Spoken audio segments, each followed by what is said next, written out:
The following program is exclusively produced by Big Head Amusements for KQEK Digital.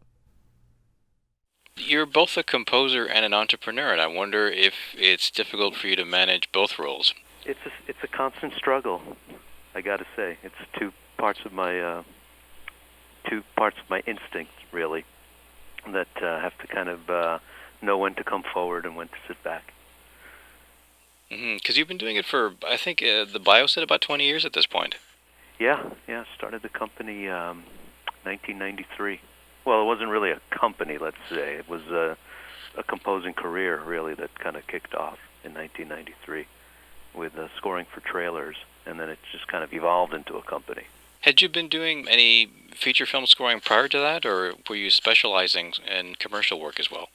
Yeah, no, I was doing small films, and actually the goal was to be to score film. That's the reason we sort of thought of scoring trailers as kind of a stepping stone towards that, but it just kind of became its own thing. Yeah, but it was mostly small independent films I was scoring before that. I think at the time that you started the company, studios basically were using a lot of popular songs instead of even stock music at that point, and it sort of became kind of a cliche at a point where they would always you'd always have like a popular song in a trailer to get everybody sort of interested in that. And I wonder if that was something that you had to sort of struggle against at the beginning. You know, it wasn't in those days. It wasn't as prevalent to use popular songs. It was somewhat, but most of the usage came from other tracks from other film soundtracks. So, they would use, let's say, the main theme from The Mission in a trailer for another film, just because it was readily available cinematic music. And it was really the only source at that time for cinematic music, were soundtracks from other films. So the way there was a vacuum in the market for, let's call it, lower-priced cinematic music, because they had to license these tracks from the other soundtracks, and it was not cheap. And sometimes the other soundtracks wouldn't want to license to a competing studio, a soundtrack from their film.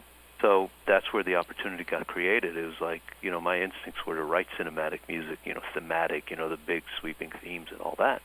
And even though they weren't paying me as much as they were paying for, tracks off of a soundtrack, it was very rewarding just to be able to do that. Well, I remember at the time that I don't know how many trailers were running in theaters that always had that one particular track by James Horner from Aliens, and it was sort of the standard thing. Exactly. That was a standard. There was a few like that. There was that track. There was a very popular track from a movie nobody saw, a track written by Randy Edelman called Fire in a Brooklyn Theater. Yeah, I know which one you mean. Yeah. It got played a huge amount, and I think it eventually wound up in the temp track of Broken Arrow, I think it was.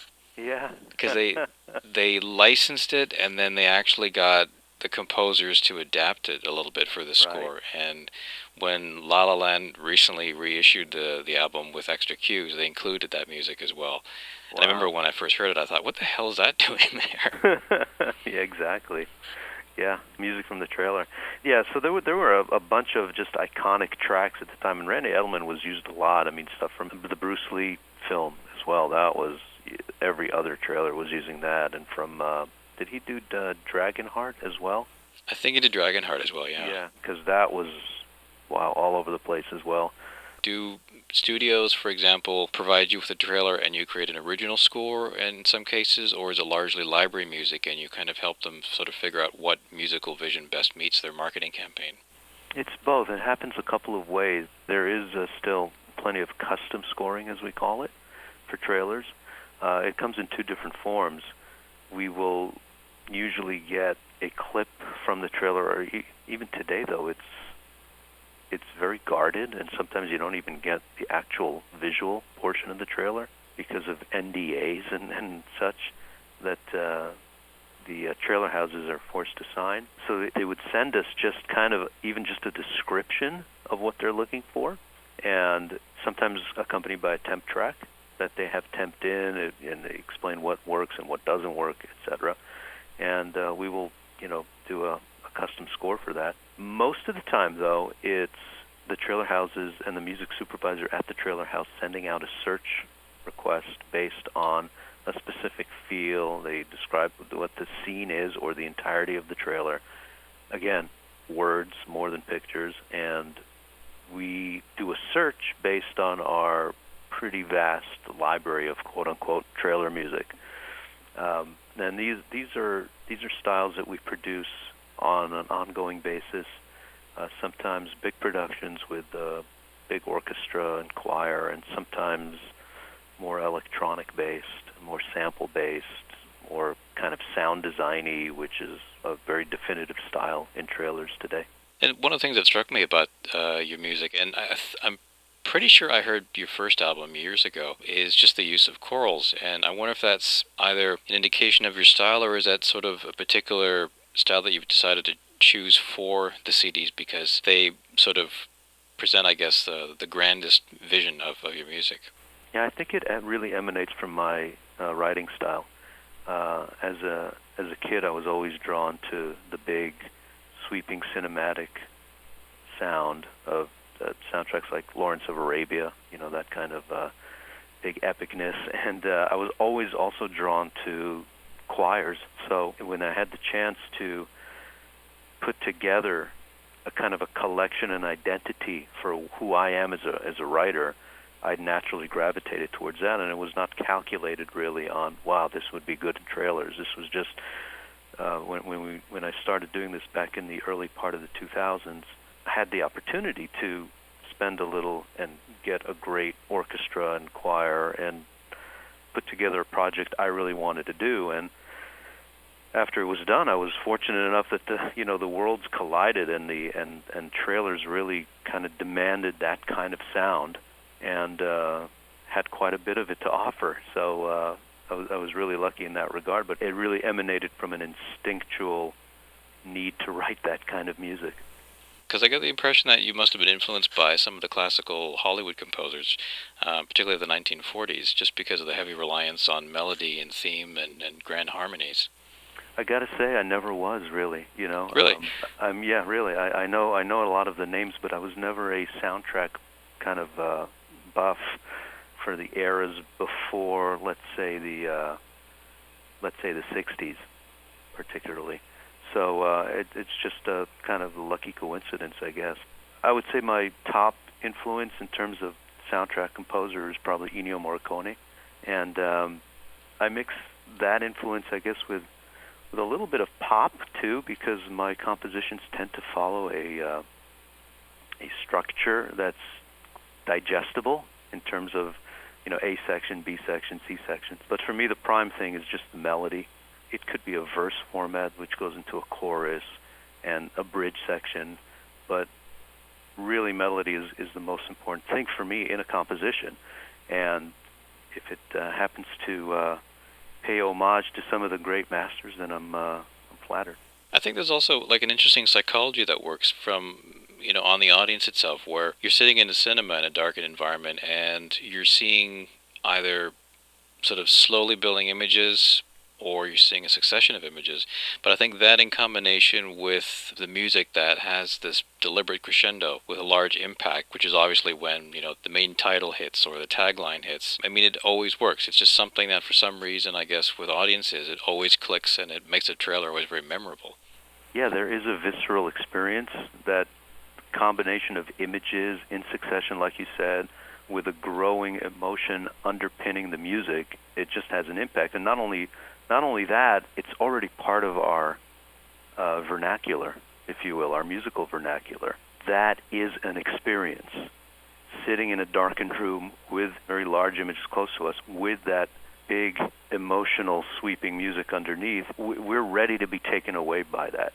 When we're sitting at home and watching a commercial for a movie, that's why a lot of these trailers still use cinematic orchestral music, because it is instantly for lack of a better word, a vehicle to say, hey, this is cinema. This is important. Pay attention. I think it's a combination of the history of cinema all through, 100 years, plus the known value of that experience of what you just said, of sitting in that theater and being engulfed and being swept away. We're ready for it. What's probably been your most challenging project, either in terms of a trailer or even a different commercial project? My most challenging project, I have to think about that one for a second. I think the first project I did with orchestra and choir on a grand scale, I think we did about 30 pieces, and it was really the first time I dipped my water into heavy arrangement and orchestration and producing an album of that magnitude. And this was in about the year 2000, I believe. And everything from not really discerning the proper size needed of the orchestra, the proper balance between strings and brass and woodwinds, the size of the choir, the room chosen to record it. All these things are hugely important, and it was challenging because the results, in my mind, were not as satisfying. So looking back on that, it was a learning curve, and you learn from your mistakes and you try to do it better the next time. And I think the similar session that I put together 2 years later really had the right tools, and a lot of care was taken in all of the above. So yeah, that was probably my most challenging. And then just in terms of the composers, do you work with composers as well for the projects, or are they often just solo ventures? Yeah, I definitely work with other composers. Besides writing myself, I produce a lot of other composers as well for these albums. And the collaboration is pretty lengthy, I would say, from the compositional starting point where an idea is presented, or it could be a full-blown composition, but then we go back and take it apart, put it back together, make changes, work on the orchestration together, work on what the essence of the composition is and what we want it to be, and adding in electronic elements to the arrangements and all the way to recording. I got to say, I really do enjoy that process as well, because when a piece of music speaks to me, I want to get inside it and really bring it out to the best of my ability. And that means all the way from inception to completion, all the way to the mastering of a track to be ready to put it out to the public. On this last album, there are quite a few other compositions by other composers that I have grown to love and, worked very hard on getting it what in my mind is just right. In your eyes, what do you think scoring trailers offers that is more unique than some of the other disciplines? I do think it's unique, more so today than it was in the past, because today the sound of media is, I would say, very contemporary. And trailers really are almost, they've become sort of a cutting-edge format, which eventually spills over to the other media. The use of what we call hybrid scores is very prevalent in trailers, and that means mixing the traditional cinematic orchestral experience with other electronic formats. And that is a result of the marketers wanting to really get a unique audio branding for their trailer. And so they're always looking for something new, something different to catch the ear. And what I've noticed over the last few years, that sound shows up in video games, it shows up in film soundtracks, it shows up in TV scores, because everybody wants to get that audio branding leg up.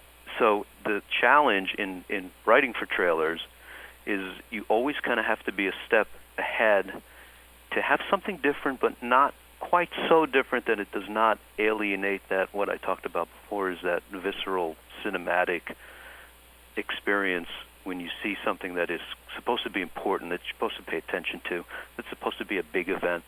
It really has evolved to an elevated art form, writing music for trailers, and just the sensibility of what is trailer music.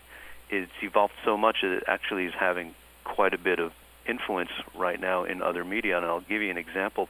There's been more than a few times that I've written music for a trailer, which, by the way, sometimes happens six months to a year before a movie comes out, where they love the music so much that they forwarded it to the composer on the film.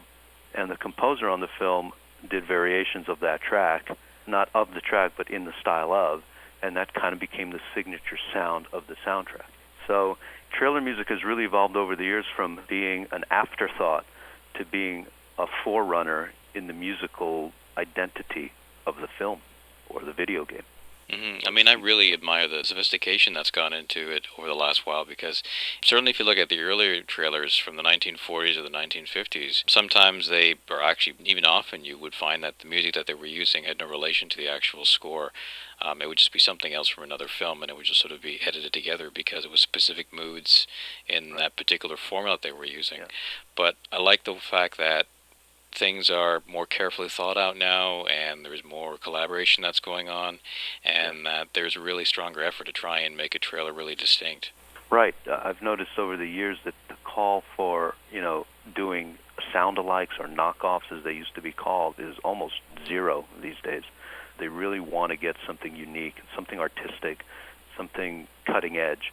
Up until, I would say, the mid part of the 2000s, that thinking that you just described was really still in practice. I mean, it was just whatever you can do to get the trailer done with, stringing together 8, 9, 10 pieces of music just to sell tickets basically for the opening. That was done.